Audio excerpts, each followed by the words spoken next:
Здравствуйте, дорогие подписчики! Вы на канале Банкноты и монеты. Видео из рубрики «Распаковка».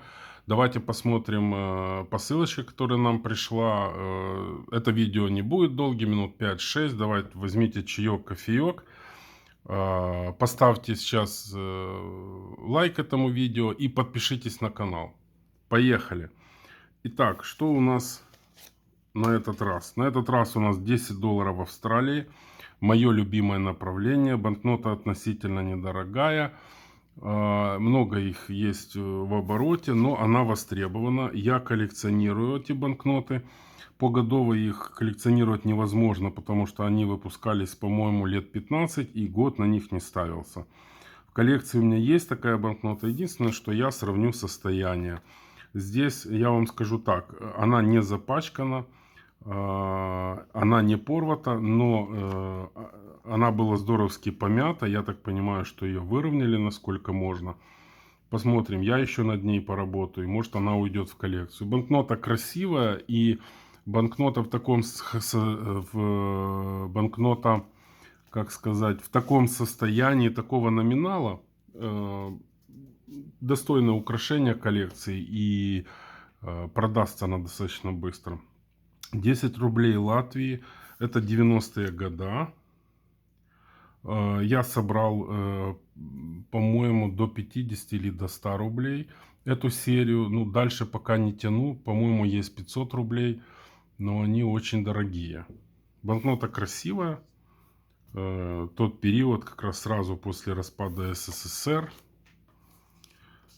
Снова $1 Гонконга, 55 год, состояние уже похуже, но я все равно покупаю эти банкноты для интернет-магазина. Это банкноты редкие, у них стойкий интерес. И вы можете даже ради интереса зайти посмотреть, что на eBay, какое предложение даже этой банкноты. И вы поймете, что то, что я выкупил, это, можно сказать, 50-80% рынка того, что, как сказать правильно, которые были банкноты с интересной ценой, с прицелом на инвестицию. Ну, не базовая цена, которая там висит в продаже долгое время. $2 Новой Зеландии. Это направление я коллекционирую. $2, по-моему, у меня нет. У меня есть $1. Поэтому, скорее всего, эта банкнота уйдет в коллекцию. Да, она помята, над ней можно поработать, отреставрировать ее. Но она не порвата, не запачкана. И она криспи. Видите? Слышите, она криспи. Вот, в отличие от... Вот здесь, видите, уже не криспи. Так, это у нас $1, 1 рингит, $1 Брунеи, 91 год, не полимер. Да, эта банкнотка уже стоит подороже, потому что полимер как бы дешевый вариант. У меня есть коллекция эта банкнота. Я посмотрю, у меня, по-моему, лучшее состояние, потому что здесь небольшой надрыв сверху. Улетает в интернет-магазин и улетает новому владельцу. 1 фунт Египта. Эти банкноты я тоже собираю. Это направление. У меня есть UNC, у меня есть погодово я собираю. Вот здесь, по-моему, где-то год указан, если я не ошибаюсь. Месяц и год. Или вот здесь. Нет, по-моему, где-то... Ну, не суть важно. В общем, это не UNC, это VF. Эта банкнота пойдет в продажу. С этими банкнотами вообще, знаете, такая история на eBay. Есть эти банкноты, есть крупный поставщик, у которого этих банкнот измеряется в сотнях. Ну, вообще это направление. И пытался я с ним договориться о том, чтобы сделать у него крупную закупку. Ничего не получается из-за того, что у него идет всегда стандартная доставка $35. И как я с ним не беседовал, не обсуждал, что эта доставка подходит, например, к покупке там от $500, да, чтобы вместе с НДС выйти примерно на 25% затрат. И с налогами, не забывайте, что в Европе нужно платить налоги, это не... Ну, вы поняли, да.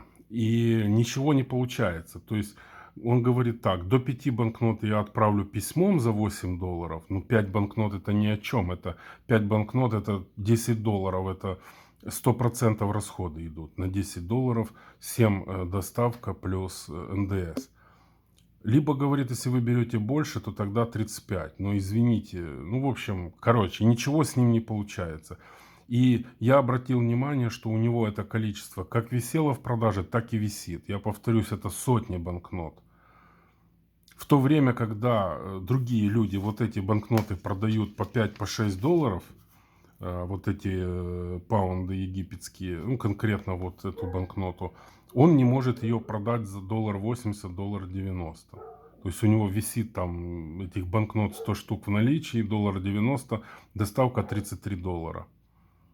И человек вообще не идет на контакт в плане хотя бы понимания того, что от него требуют.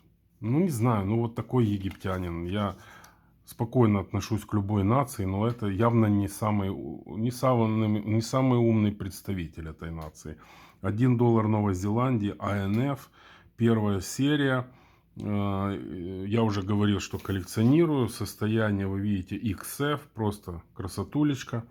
Банкнота реставрировалась, как я вижу. Тем не менее, скорее всего, уйдет в коллекцию. А теперь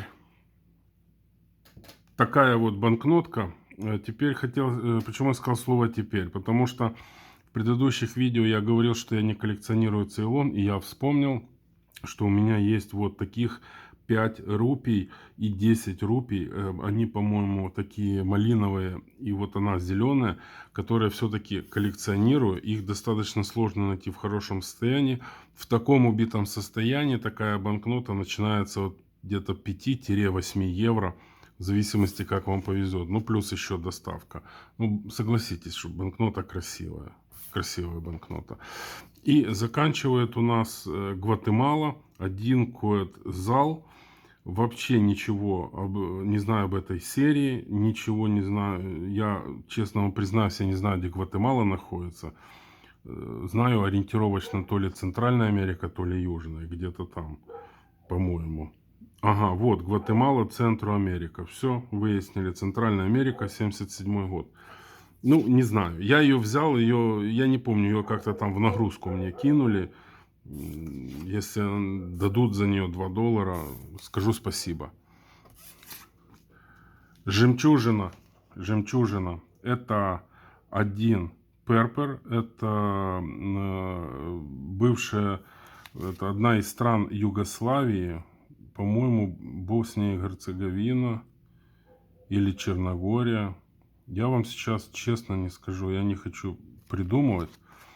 Это Первая мировая война, 1914 год. Я их начал собирать, и тяжело найти в хорошем состоянии. Стоят они, конечно, отсюда и до завтра. Есть 1, 2, 5 перпера, это точно. Королевина Черногора. Ага, Черногория. Королевство Черногория. Вот, выяснили. О, Господи Боже мой. Вот, так что, ну, я не знаю, или конкретно вот эту банкноту я поставлю в коллекцию. Здесь все-таки куча надрывов. Но, тем не менее, у меня было 5 банкнот вот в таком состоянии. Они все продались по 15, по 18 долларов. То есть, чтобы вы так себе понимали, сколько будет XF банкнота стоить. Ребята, на этом все. Было приятно все это рассказывать. Я вообще, когда рассказываю за банкноты, получаю массу эстетического удовольствия. Прошу вас подписаться на этот канал, поставить лайк, свой комментарий. И давайте до следующих видео.